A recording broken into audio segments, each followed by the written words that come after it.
शस्त्रक्रिया झालेल्या आहेत डोळ्याच्या, त्या रस्त्यावर थंडीत कुडकुडूत तडफडत आहे. दादरमध्ये हनुमान मंदिरावरती भाजप आता म्हणतात की उद्धव ठाकरे यांना हिंदुमत मिळवण्यासाठी ही केविलवाणापणा सुरू आहे. हे भारतीय जनता पक्षाच्या डोक्यामध्ये आहेत सडके कांदे, सडकी बटाटे. ते काय हिंदुत्वाचे बाप बनले काय? हां, ते हिंदुत्वाचे बाप बनले का? हिंदुत्वाचा सातबारा त्यांच्या नावावर कोणी केला? या भाजपवाल्यांना हिंदुत्व शिकवलं कोणी? भारतीय जनता पक्षाच्या लोकांना त्यांचं बोट धरून हिंदू हृदय सम्राट शिवसेना प्रमुख बाळासाहेब ठाकरे यांनी हिंदुत्वाच्या वाटेवर नेलं. काय त्या वाटेवर पण त्याने आता खड्डे करून ठेवले. हे आम्हाला काय हिंदुत्व शिकवतायत?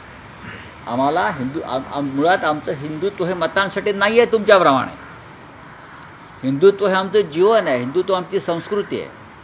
तुमच्यासाठी तुमच्यासारखं आम्हाला हिंदुत्वासाठी कुदळ फावडे घेऊन फिरावी लागत नाहीत. हिंमत असेल तर सावरकरांना भारतरत्न द्या, वीर सावरकरांना भारतरत्न द्यायची हिंमत दाखवा आणि मग हिंदुत्वावर बोला. बोलताय? नाही बोलत ना, काय सांगतायत हे? आणि आज जे मंदिर आहे दादर रेल्वे स्टेशन प्लॅटफॉर्म क्रमांक 12